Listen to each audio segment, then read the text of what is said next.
मैं doctor Anjul Sharma diet Rajendra Nagar में as faculty काम कर रही हूँ। आज का हमारा डिस्कशन का टॉपिक रहेगा इंक्लूसिव एजुकेशन। जैसा कि हम सभी जानते हैं कि इंक्लूसिव एजुकेशन में न सिर्फ डिसेबल्ड बच्चों को बल्कि और वैराइटीज़ के बच्चे और डाइवर्सिटीज़ के अकॉर्डिंग भी इंक्लूसिव क्लासरूम में बच्चों को एडमिट किया जाता है और उनको एक ही क्लास में सभी बच्चों के साथ एक ही लेवल तक पहुंचाने की कोशिश को हम इंक्लूसिव एजुकेशन कह रहे हैं। ये जो डाइवर्सिटीज़ क्लास में हो सकती हैं स्टूडेंट्स की, वो जेंडर बेसिस पर हो सकती हैं, इकोनॉमिक बेसिस पर हो सकती हैं, status level, language, religion, region और स्पेसिफिक नीड ऑफ डिसेबिलिटी, जो कि पहले से ही इंक्लूसिव एजुकेशन में हम मानकर चलते हैं। इन सभी बच्चों को एक साथ एक ही क्लास में पढ़ाना एक टीचर के लिए बहुत ही मुश्किल टास्क है। टीचर को हमें इक्विप करना होगा कि वो किस तरह से इन सभी बच्चों को एक तरह से डील कर सके और उनका लर्निंग लेवल हाई कर सके या उस एक्सपेक्टेशन तक सभी बच्चे पहुंच सके जहां तक एक टीचर उन्हें पहुंचाना चाहती है। सबसे पहले टीचर को लर्निंग स्टाइल समझने होंगे। लर्निंग स्टाइल बेसिकली 4 तरह के होते हैं: काइनेस्थेटिक, टैक्टाइल, विजुअल या ऑडिटरी। काइनेस्थेटिक मतलब कि वो खुद करके देखते हैं, खुद करके देखने से उनको ज़्यादा सीख पाते हैं। टैक्टाइल मतलब जो छूकर देखते हैं, छूकर अच्छा सीखते हैं।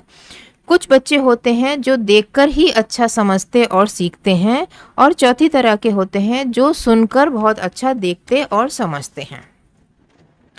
ये समझाने के लिए हम एक एग्जाम्पल लेते हैं कि एक क्लास है, मान लीजिए कि एक क्लास हमने ईवीएस की क्लास है और क्लास 4th है और टॉपिक हम लेते हैं फूड एंड फन। ये टॉपिक 4th क्लास के बच्चों को, सभी बच्चों को हम ठीक से समझाना चाहते हैं, लेकिन क्लास में 2 बच्चे हैं जिसमें से कि एक बहुत कम देख पाता है और एक की गति सीखने की बहुत ही कम है, जिसको कि स्लो लर्नर भी कहा जा सकता है। तो पहले तो हमें इन बच्चों का प्रोफाइल समझना होगा कि वो किस लेवल पर हैं और क्या कुछ एड अप्लायंसेस भी यूज़ कर रहे हैं और उनका करंट लेवल क्या है। जो लो विज़न बच्चा है उसका अगर स्टेटस देखें तो वो कॉन्जेनाइटली मतलब कि बाई बर्थ ब्लाइंड है। कॉन्जेनाइटल वो होते हैं जो बाई बर्थ होते हैं जिनमें प्रॉब्लम होती है, और एडवेंटिशियस वो होते हैं जिनमें कि 3 साल या 3 के बाद प्रॉब्लम कोई आती है। तो जो लो विज़न वाला बच्चा है वो बाई बर्थ वो उसका विज़न कम है और वो मॉडरेट कैटेगरी में आता है।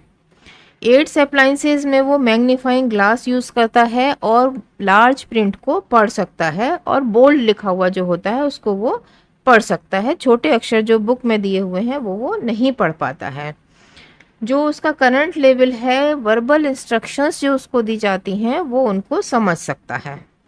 अब हम बात करते हैं स्लो लर्नर्स की। स्लो लर्नर भी कॉन्जेनाइटली है, बाई बर्थ ही उसकी लर्निंग स्लो है। जो उसका प्रोफाइल है या एड्स एंड अप्लायंसेस जो हम जिसको कहते हैं, वो रिकॉर्डेड इंस्ट्रक्शंस ही फॉलो कर पाता है, क्योंकि इंस्ट्रक्शंस एक बार में उसको समझ नहीं आती है तो वो उनको बार बार सुनता है और समझता है। तो रिकॉर्डेड इंस्ट्रक्शंस उसको दी जा रही हैं। जो उसका करंट लेवल है उसका अटेंशन स्पान 6 से 8 मिनट का है। Thank you.